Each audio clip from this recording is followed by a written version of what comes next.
नमस्कार दोस्तों, आप सभी का स्वागत है आपका अपना ही YouTube channel expert study point में। तो फिर से एक नए वीडियो लेकर आएंगे। इसमें पार्ट 2 देखेंगे। स्पिरिट साइंस का मॉडल सेट का जो सीरीज चल रहा है उसका पार्ट 2 है।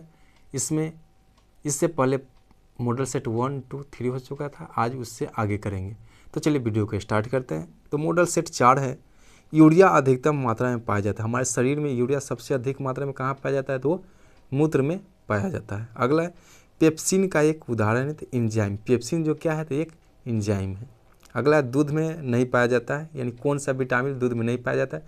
तो विटामिन सी है जो दूध में नहीं पाया जाता है। अगला है टॉक्सिन क्या है? तो टॉक्सिन एक जहरीला पदार्थ है।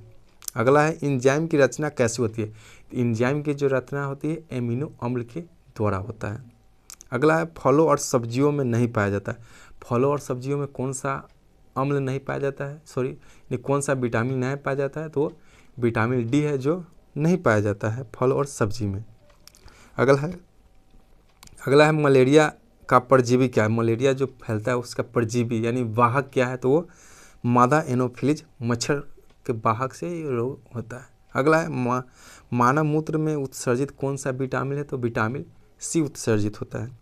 दूध में उपस्थित प्रोटीन कौन है? तो दूध में कैसिन प्रोटीन रहता है। अगला है मेढक के हृदय में कितने चेंबर होते हैं? तो मेढक के हृदय में 3 चेंबर होते हैं। जो उभयचर होते हैं उसके चेंबर कितने होते हैं? तो 3 होते हैं। अगला है मानव शरीर का महत्वपूर्ण ग्रंथि कौन है? तो प्यूटरी ग्रंथि। मानव शरीर का सबसे महत्वपूर्ण ग्रंथि प्यूटरी ग्रंथि। प्यूटरी ग्रंथि को मास्टर ग्रंथि भी कहते हैं। वो मस्तिष्क में रहते हैं। अगला है मानव शरीर में प्रचुर मात्रा में पाया जाता है। तो ऑप्शन के हिसाब से इसमें कैल्शियम है, तो कैल्शियम आंसर है। अगला है कोशिका का आनुवंशिक पदार्थ कौन होता है? तो वो डीएनए होता है। अगला है आनुवंशिकी के नियम का जन्मदाता कौन है? तो इसका आंसर हो जाएगा ग्रेगरी मेंडल है। अगला है किसान का परम मित्र या परम सहायक कौन होता है? तो वह केचुआ होता है जो मिट्टी की उर्वरता को बनाए रखता है। अगला है कोशिका में केंद्र का पता सर्वप्रथम किसने लगाया था? तो रॉबर्ट ब्राउन ने 1831 ईस्वी में पता लगाया था। अगला सबसे बड़ा फल तथा पुष्प कौन सा है?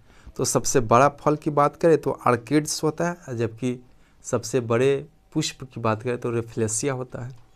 अगला है स्तंभकंद, धलकंद, सलकंद और प्रकंद का उदाहरण है सबका होता है। जैसे स्तंभकंद का आलू हो गया, बंदकंद का हो गया बंदा और केसर, सलकंद का प्याज हो गया तथा प्रकंद का अदरक और आलू होता है। अगला है अमरूद, अंगूर, शरीफा तथा टमाटर खाने योग्य है, तो इसका फल भी खाते हैं।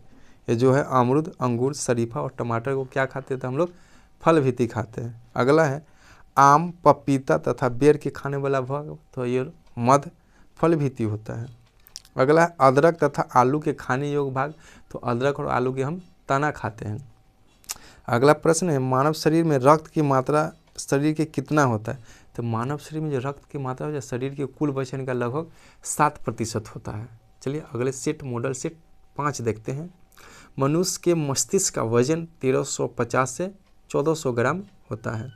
ऊँट की गर्भ अवधि काल बात करें तो ये 320 से 350 के बीच में होता है। गाय की बात करें तो गाय का जीवन काल यानी कि गर्भावधि काल होता है 380 दिन और भैंस का होता है 300 दिन। अगला है पैतृकता सिद्धांत करने में सहायक है, तो डीएनए और फिंगरप्रिंट होता है। यानी जैसे पता करेंगे उसकी बच्चा है कि नहीं, तो डीएनए और फिंगरप्रिंट से पता लगाते हैं। दूध में पाई जाने वाला शर्करा कौन सा है? तो लैक्टोज होता है। दूध में पाई जाने वाली शर्करा कौन है? तो लैक्टोज है। अगला है मूत्र का निर्माण कहाँ होता है? तो मूत्र का निर्माण ब्रिक, जिसको किडनी गुर्दा कहते हैं, उसमें होता है। सबसे लंबा कृमि जिसको वर्म कहते हैं वो तो टेप वर्म होता है। अगला है प्रकाश वर्ष का मात्रक दूरी होता है। अगला है कपड़ा सुखाने तथा दूध से मक्खन निकालने वाली मशीन किस सिद्धांत पर कार्य करता है? तो ये अपकेंद्रीय बल के सिद्धांत पे कार्य करता है। अगला है एक अश्व शक्ति बराबर होता है, तो वह 746 वाट के बराबर होता है। अगला प्रश्न जल का घनत्व अधिकतम तथा आयतन न्यूनतम कितना होता है? तो ये 4 डिग्री सेल्सियस पर होता है। यानी पूछेगा जल का अधिकतम घनत्व कितना होता है, तो 4 डिग्री सेल्सियस कहेंगे। और जल का आयतन कितने डिग्री सेल्सियस पर सबसे कम होता है? तो वो भी 4 डिग्री सेल्सियस पे होता है। अगला है पदार्थ का लघुतम अंश क्या है? तो ये क्वार्ट्ज हो जाएगा। अगला है लेंस की क्षमता का मात्रक होता है, तो डायोप्टर होता है। P = 1/f होता है। अगला है इंद्रधनुष के बीच का रंग कितना कौन सा है, तो हरा रंग होता है। इंद्रधनुष में 7 रंग होते हैं, उसका सबसे पिछला रंग पूछा हो तो वो हरा होता है। अगला है रंग का प्रकीर्णन निर्भर करता है तो तरंगदैर्घ्य पर, जितना अधिक तरंगदैर्घ्य होगा उसका प्रकीर्णन उतना ही अधिक होगा। अगला है रेटिना पर बना प्रतिबिंब, हमारे जो आँख का रेटिना है उससे प्रतिबिंब कैसा बनता है, तो वास्तविक उल्टा और वस्तु से छोटा बनता है। अगला है इंद्रधनुष बनता है, इंद्रधनुष कब बनता है, तो सूर्य के ठीक विपरीत दिशा में इंद्रधनुष आपको 7 रंगों में दिखाई आकाश में देगा। अगला है फ्यूज तार किससे बनती है, तो फ्यूज तार शीशा और टीन का मिश्र धातु से बनाया जाता है। अगला है सूर्य प्रकीर्णन के कारण अंतरिक्ष यात्री के आकाश का दिखाई कैसा दिखता है, तो काला दिखाई देता है। सूर्य प्रकीर्णन के कारण अंतरिक्ष यात्री का आकाश दिखाई देता है वो काला दिखाई देता है। अगला है समुद्र का जल नीला दिखाई देता है तो प्रकाश के प्रकीर्णन के कारण दिखाई देता है।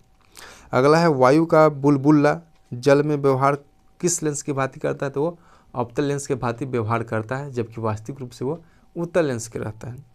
अगला है तारे का टिमटिमाने का कारण क्या है, तो ये प्रकाश के अपवर्तन के कारण तारे टिमटिमाते हैं। अगला प्रश्न है हीरा का चमकना तथा मृग मरीचिका बनने का कारण है, तो ये पूर्ण आंतरिक परावर्तन के कारण ये घटना होती है। अब मॉडल सेट 6 देखते हैं। कैंडेला किसका मात्रक है, तो ये ज्योति तीव्रता का मात्रक कैंडेला होता है। ये जो हम बोल रहे हैं हमारे साइड स्क्रीन पे भी दिखाई आपको दे रहा होगा। अगला प्रश्न है भूमिगत उपग्रह की पृथ्वी से ऊंचाई कितना होता है, तो 36,000 किलोमीटर पर ये लगा रहता है। बल्ब का फिलामेंट बना होता है, तो ये टंगस्टन का बना होता है। टंगस्टन की गलनांक की बात करें तो 1380 के करीब में होता है इसका गलनांक।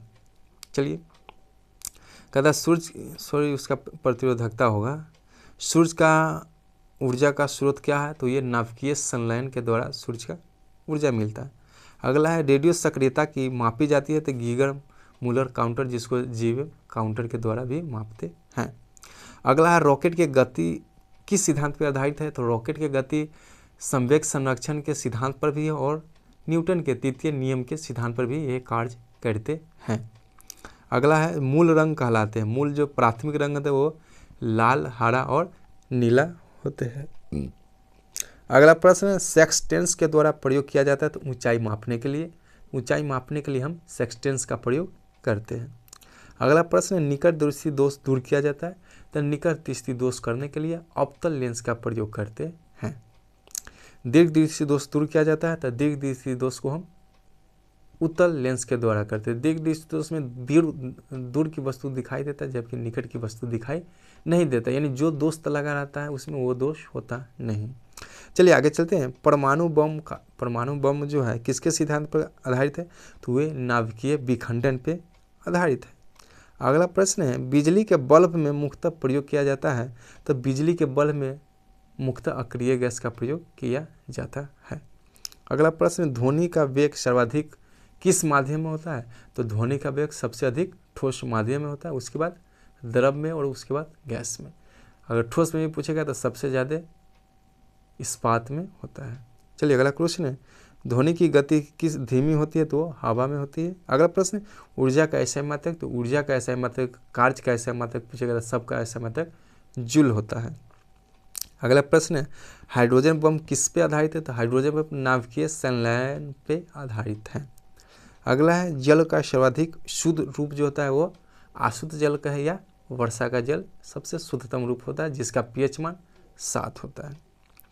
ग्रीन हाउस प्रभाव गैस कौन सा है, तो इसमें ऑप्शन दिया है कार्बन डाइऑक्साइड, तो मुख्यतः सबसे ज़्यादा ग्रीन हाउस प्रभावित करता है तो कार्बन डाइऑक्साइड गैस ही करता है। अगला है दाढ़ी बनाने तथा आँख, नाक, कान इत्यादि के जांच में प्रयोग कौन सा दर्पण किया जाता है, तो अवतल दर्पण किया जाता है। अवतल दर्पण का प्रयोग इसलिए किया जाता है कि वो छोटी वस्तुओं का बड़ा प्रतिबिंब बनाता है, इसीलिए डॉक्टरी में आँख, कान, नाक को देखने के लिए ये अवतल लेंस का प्रयोग अवतल दर्पण का प्रयोग करता है। अगला प्रश्न नाभिकीय विखंडन में प्रयुक्त कौन सा होता है, तो यूरेनियम का प्रयोग किया जाता है। नाभिकीय विखंडन में यूरेनियम और प्लूटोनियम दोनों का किया जाता है। अगला चंद्रमा पर गुरुत्वीय त्वरण का मान पृथ्वी के मान का कितना होता है, तो 1/6 भाग होता है। अगर मान लीजिए पृथ्वी पर किसी के द्रव्यमान 600 है, 600 ग्राम है, तो चंद्रमा पर 1/6 करेंगे तो 100 ग्राम हो जाएगा। चलिए अगला प्रश्न, द्रव अवस्था में पाया जाने वाला एक मात्र धातु कौन है? तो पारा है। धातु पूछेगा द्रव अवस्था में तो पारा हो जाएगा, जबकि अधातु पूछेगा तो ब्रोमीन है जो द्रव अवस्था में रहता है।